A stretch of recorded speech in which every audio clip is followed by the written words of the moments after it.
Hello. I've been racking my brain wondering what to say as an intro or whether even to have one. Not much to say really about this kit that I've not already said in the build. I will say that I'm not trying to preach to anybody or say this is the right way. It's just something I fancy doing through the build. What's he on about? For the final colour scheme, I didn't use an airbrush or masking. I used a brush, hydraulic. Why? Just because I wanted to, that's all. So the results may not be as good as they would have been with an airbrush.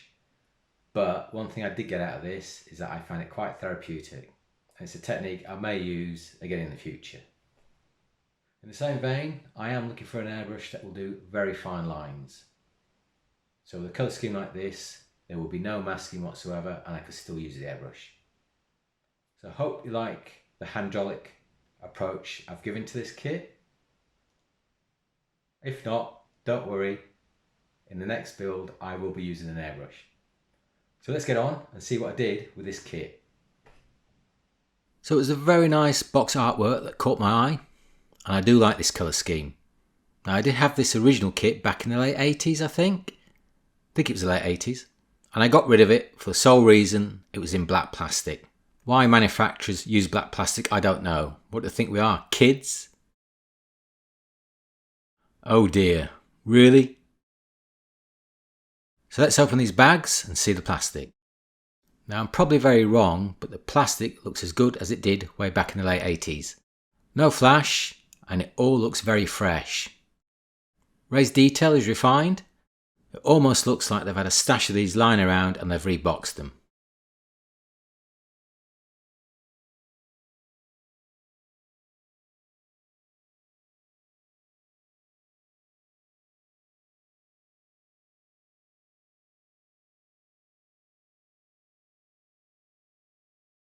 Nicely printed decals. The clear parts look very nice.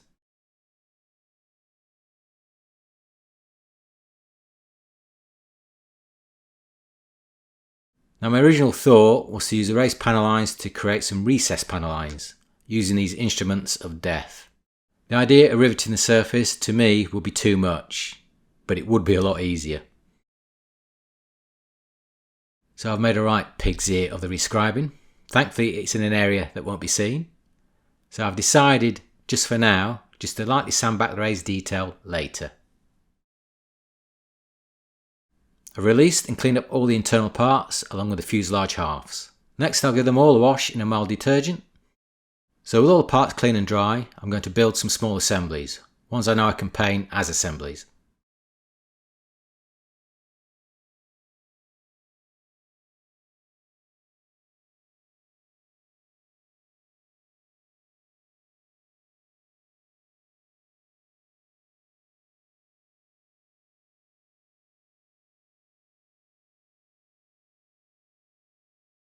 This rear cage I struggled with. I found that if I trimmed back the top rail here, on either side, it fitted slightly better.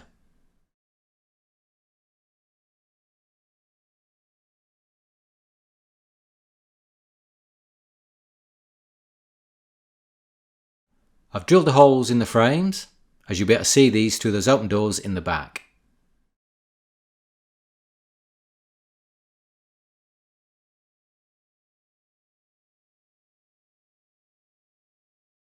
So I need to paint all these parts, and most of these areas are going to be in a light green. Now you could say, and you will be right, not to waste a lot of time on these internal areas as most of it won't be seen. But I do like to experiment in these areas, as if it looks crap and goes wrong, no one will ever know. Oh, just a sidestep, I bought these brushes from the range. They were less than £2, which I thought was a bargain. So let's crack on, and I'm going to start by using this enamel paint colour first. Don't ask me why.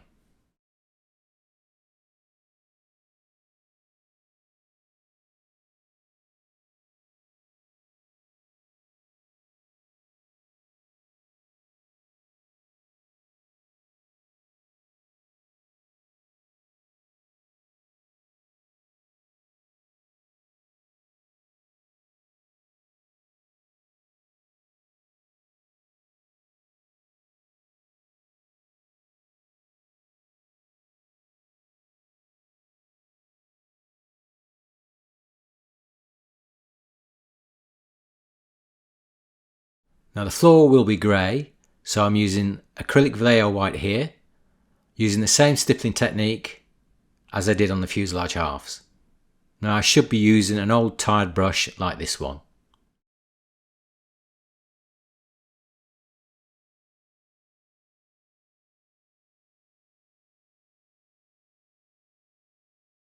Now the enamel, of course, takes a lot longer to dry, but when it has, I've applied a very light coat, a couple of layers, using this colour. And depending on the amount of layers and the thinness of the paint, hopefully that stipple effect will show through.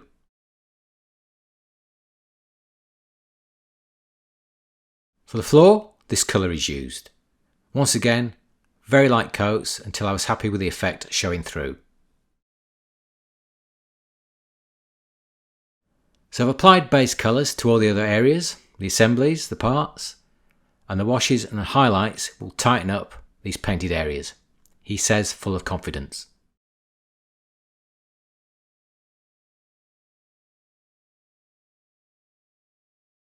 With the paint thoroughly dry, I'll dry brush and highlight using these two colours.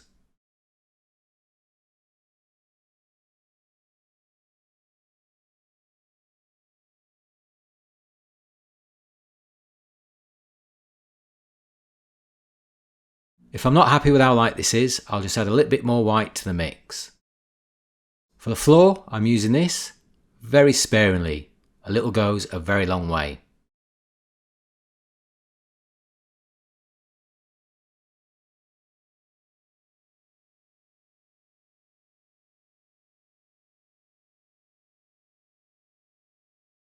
Now for the washes.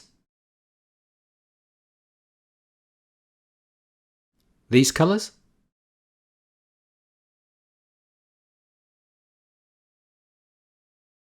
Now before I add the wash, I prep the surface with water with just a very small amount of detergent. This will stop the water from beading.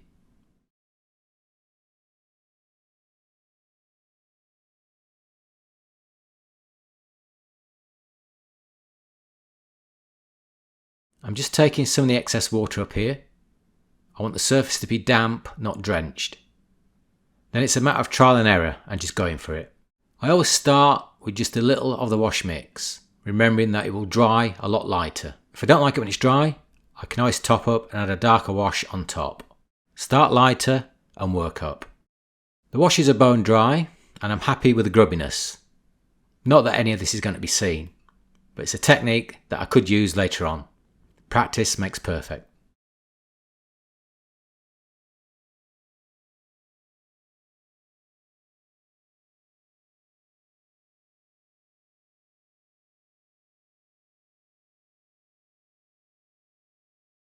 One of the last things I did was dry brush this stuff on the panels and side consoles. The armaments are just being given a Tamiya panel wash.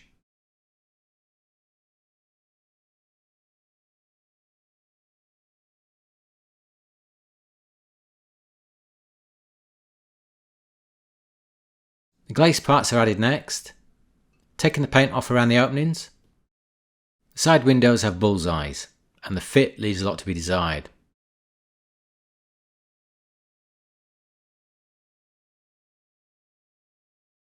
The night observation sight has a lug at the bottom, but the floor has no hole for it.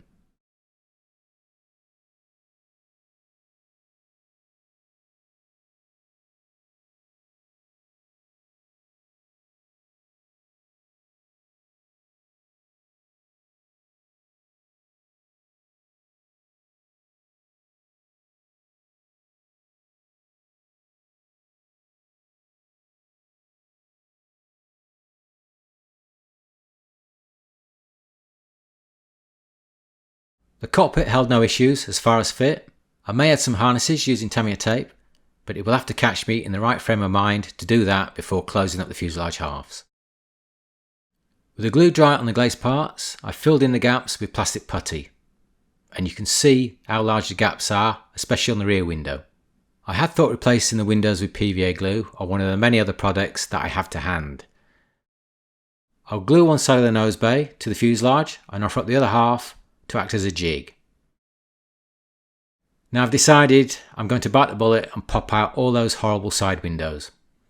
Once I go down this road, there's no going back. But with those dimples and filled in gaps, especially those terrible ill-fitting rear windows. So I did a little test piece with crystal clear. Now the Humbrol clear tends to be a lot clearer, clearly. But I don't think it's very durable compared to the micro stuff. But for now, I only need to cover the holes up to protect the inside from the sanding and the final paint job. Mustn't forget that nose weight, but I may need more later on. We shall see. Now best practice should be to add the internal assembly to the other side, making sure that all the armaments are lined up properly with their holes, but I didn't do that. Do make sure that these side tabs are painted. They will be seen through those windows. So I've drilled a hole in the floor that was missing for that searchlight.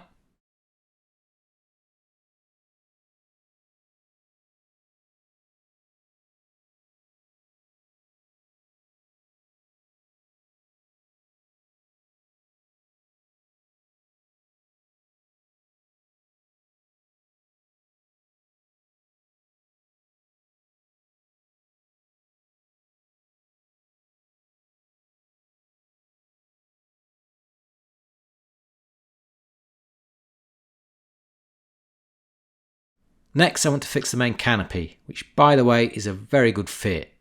But before I do that, I need to make some blinds for the inside canopy.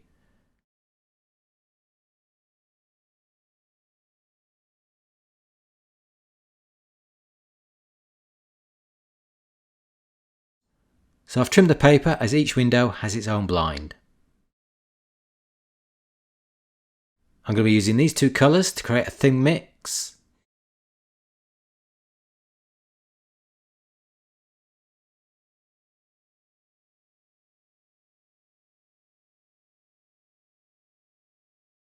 Once dry, I've added them with some PVA glue. Very fiddly. So now I can glue that canopy on. So while the canopy is drying, I'll make a start on those outboard jets. Something I can knock up in 2 shakes. Or so I thought.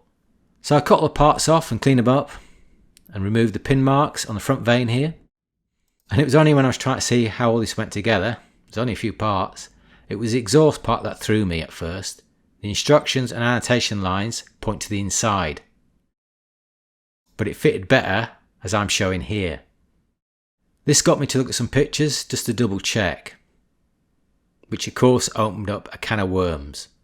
Now most of the good references came from the Fairchild Provider aircraft, which I think uses the same setup, I think. And looking at the photographs, there seem to be all sorts of shape issues with the kit's parts.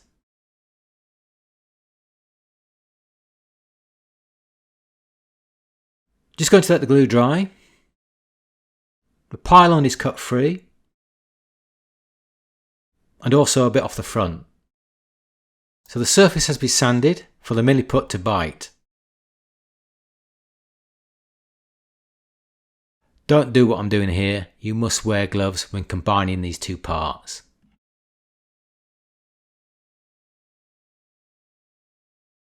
So I'm bulking up the part here, and once I'm happy with all the extra added, I'll smooth this stuff out with some water.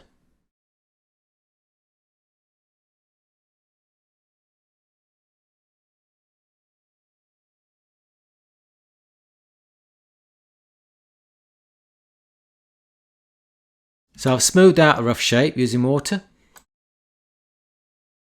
I'll let this dry overnight before sanding it to a proper shape.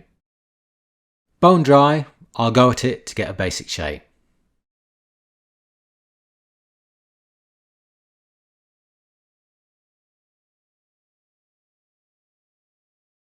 Then I'm shaping up by using a scalpel blade.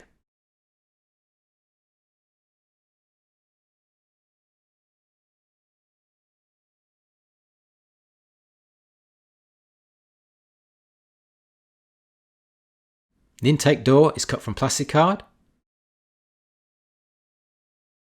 The pylon needs attention too. It looks too wide and too short. The kit's pylon looks far too thin. I've beefed it up by wrapping plastic around the part. Just need to get the position right with these two parts. all by eye. So all this effort just because I want to check what the exhaust looked like. Having seen the pictures, I realised that the part has a lot of accuracy issues. If the instructions had been clearer about the addition of the exhaust part, I would never have gone down this route. I'd have been none the wiser about the shape issues. Ignorance is bliss, they say. So using the engine I've just made as a master, I'm going to create a couple of resin ones. Foam box is made. Cocktail sticks are here to help hold the part steady and in place. You can see here I've had to raise the foam box to give me a little bit more depth. The silicone dry, let's set it free.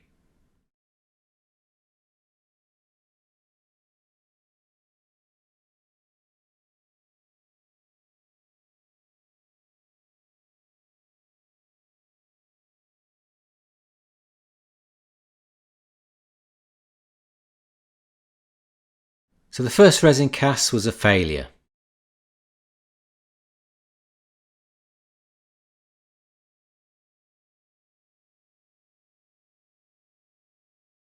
And it took quite a few attempts before I got two that were half decent. Next, the wing assembly, and I've been messing around dry fit and deciding whether to follow the instructions or go my own way with these parts. The filters have been glued in place, and I've been hiding injector pin marks with bits of plastic here and there. The wheel bays have a discreet lug to make sure they're in the right position. Remember that wing has a crank. The undercarriage parts are painted with a base coat of this, then this for the surface colour. Then with all that dry, I'll use a wash to pick out all that detail using this colour. Same technique as the fuselage insides.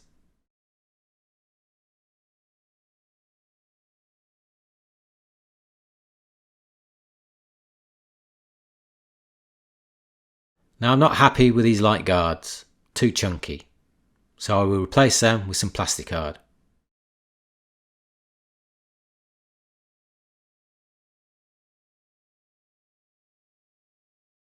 So I've added the kit's lights, I've polished this area up, and then I'll add a coat of Johnson's Clear. The new light shield's added.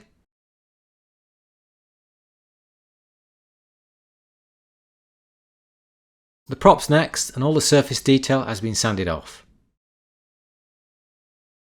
Then I've added a base coat of this. Then I'll mask off the yellow tips with 2mm strips of Tamiya tape. Then when I've masked up to them, I'll peel the 2mm strips off. This should give me equal yellow tips. With all the base colours added, I can now add the decals to the props. I won't add all of them, otherwise it'll look like Piccadilly Circus on each blade. Now these large decals are printed straight, and I may have issues with them going over those complex curves on the blades. In fact, I can guarantee it. Also, this black border looks like it should go all the way around and not end here. And I'm going to use these two to help me. So I did have a bit of trouble with these larger decals. With a bit of careful forcing with the fingers, I managed to form them into shape. I've also added paint to the bottom of the decals just to finish off that black border. Now I need to get cracking on. I seem to be going nowhere fast. So I've decided just to lightly sand the raised detail down, but not completely off. I just need to do the wings next. So looking at photographs, which I said I wouldn't, I've had to add these details. They look like fairings or deflectors, and what look like small vented exhaust ports above the windows. Something like that. I'm sure there's a technical term for it. I do hate looking at photos for reference. Why can't I just build straight from the box? It'd be far easier and enjoyable. Here we go. The nose looks like it has issues too. I couldn't find a Stinger that has that droop snoop nose. They all have that Hercules type nose, stubby. So I'm going to modify this part. I just wish I hadn't added the nose weight earlier. Hacked off and then some milliput, I'll try and come up with a better shape. So with a lot of guesswork and a lot of squinting of eyes, I think I've got the basic shape. So I'll glue this onto the fuselage and then finish off the last bit of shaping. The cowls are next, and I've cut the slots in the flaps. I've also added some exhaust using plastic hollow rods, but the kit does supply these parts if you wish.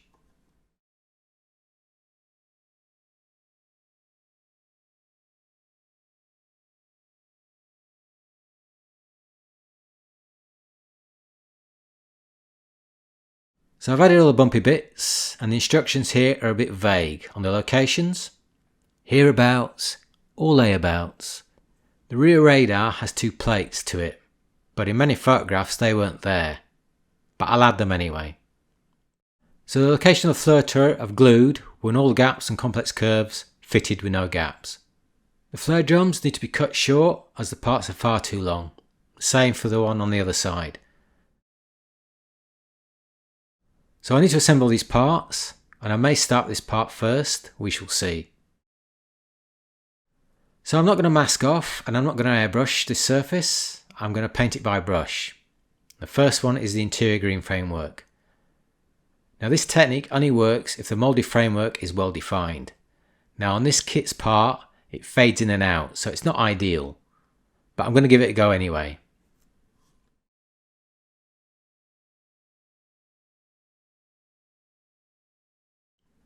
Then with the paint dry, I'm going to tidy up that framework using a toothpick.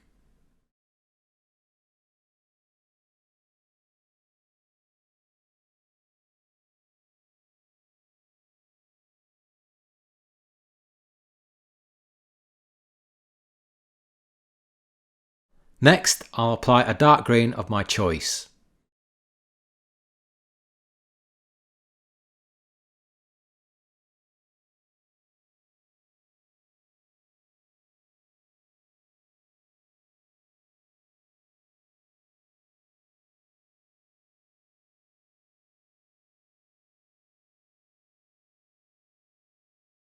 So the framework has been painted on the main canopy, but I have masked off the side windows with some liquid mask. I don't know about you, but doesn't this look vaguely like that spaceship out of Star Wars? What's it called? Razor Crest ship? There was a few slight gaps around the wing root to fill in, but nothing major. Let's add the wings.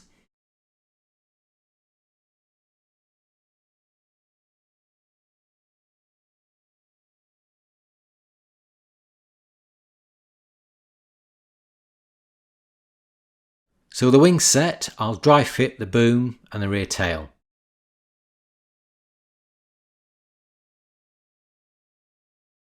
So I'll check around here for all the angles and dangles before properly gluing them in place permanently. So a few slight imperfections that needed my attention.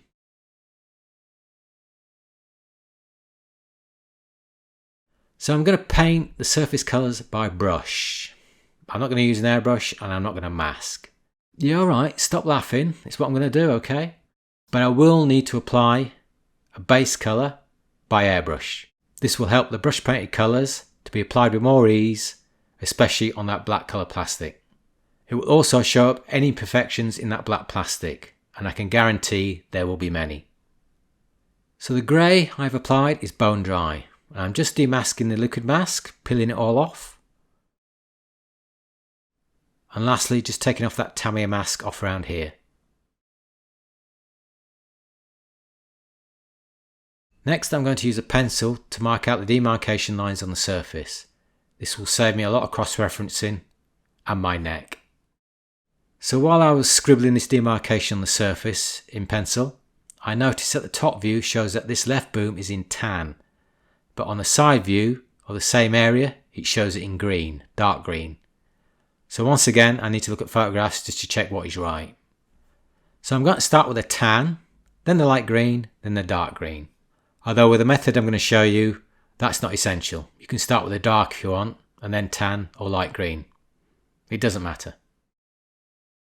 So I'm going to use this for the tan. So the paint is thinned down with water, and you can see the consistency here. And I will need at least 3 light coats for each colour.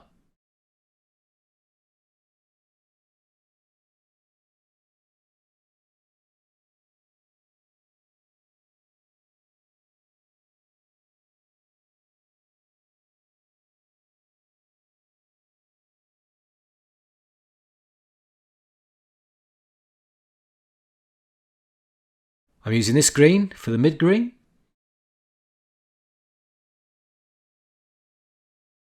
And because this is my first colour against the other, I'm only painting the edge.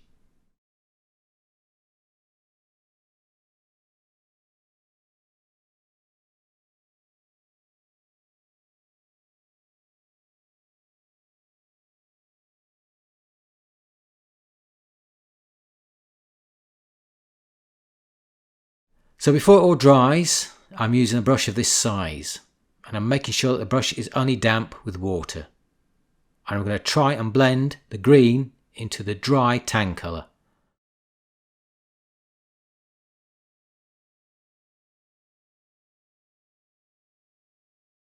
Then I'll paint the rest of the mid-green once I'm happy with the blend.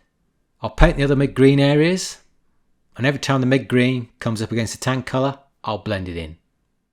The dark green applied. Now this looks a mess and is time consuming, and it is quicker to mask and airbrush. But for me, there's a strange pleasure from this. Go figure. Now this first thin coat will be left to dry overnight before applying another thin coat. Starting the second coat, and the trick here is to paint just slightly back from the blend.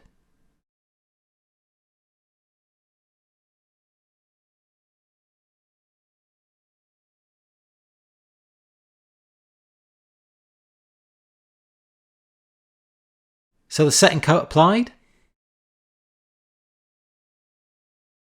I'll leave this all to dry thoroughly before the third and final coat. Maybe. I do like that patchy look. One of the nice things I find about brush painting is that I can see the colours and how they interact with each other.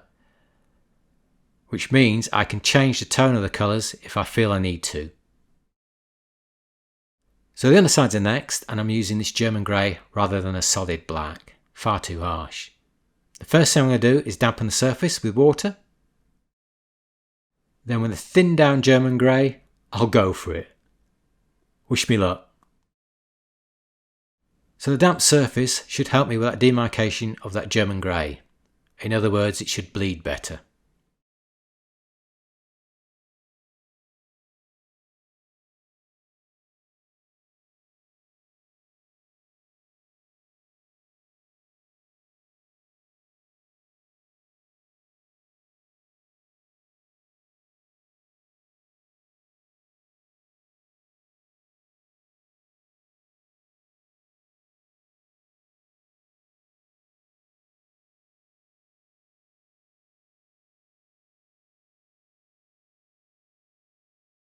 So with the German grey demarcations painted, I can fill in the rest with a big brush.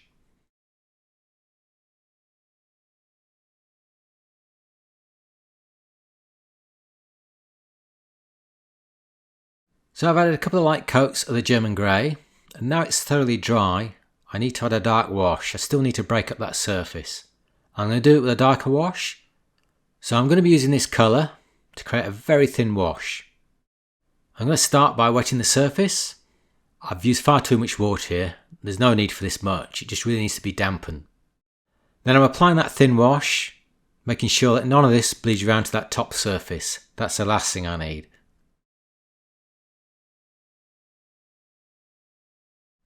So you can see here, it's stained that surface, giving it some interest.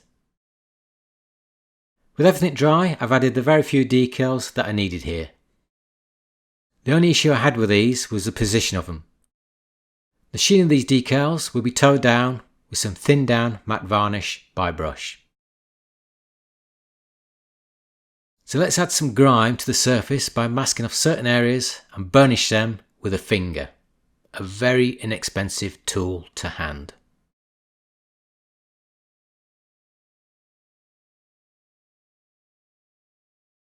So you get the idea, I hope. The greasier the finger, the better. So you can see here, after a pleasant evening fingering, we get a nice patina to that surface. I think.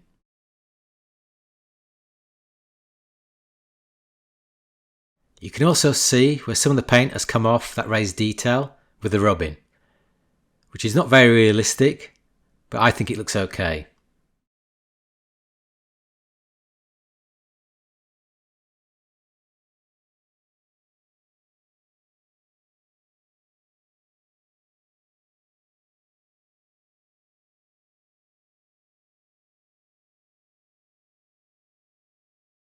Next are those aerials and antennas. Now some have holes to locate, but the rest are all a bit vague in their location once again. It would have been nice to have a top view of where these are actually positioned. Also these parts are very chunky. and I had to use some plastic card just to give them a chance of looking slightly realistic rather than toyish. Only after adding the aerials, which were very fiddly by the way, it dawned on me that I should have removed those side windows. With the side windows removed, you can see here I've reapplied them for the last time. The legs next. These are given a coat of thin down grey, Tamiya grey.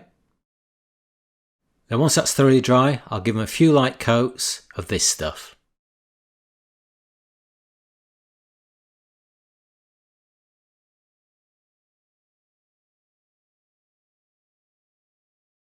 So I've got all these to fix to the main body, including the minigun and the Vulcan gun, which I broke off.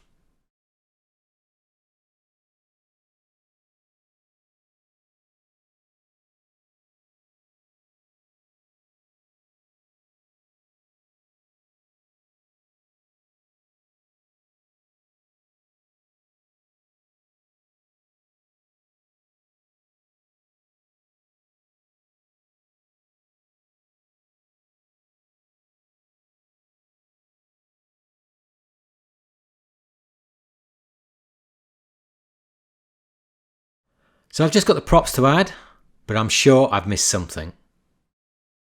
The Vulcan gun I fixed back into position with no problem, but the minigun is a no-go. Also, there are two aerials around the nose to add, but I decided not to add them as I thought it would make the front look a bit fussy. Keep it simple. So, for its age, it's a very good kit. Okay, we've got raised surface detail unfortunately, but thankfully it is refined. If you're inclined, well, I wouldn't rivet it, but maybe rescribe the panel lines. If you like living in purgatory, knock yourself out. It goes together, with care, very nicely. Now I had thought that one of these in 1/48 scale would be nice, but looking at the size of the finished kit, it will be massive. 172 is a nice size for this aircraft. So other than those outboard jet engines, the nose, everything shape-wise looks okay to me. I'm sure people will let me know otherwise. Oh, and before I forget, don't forget this kit will require a lot of nose weight, and I mean a lot.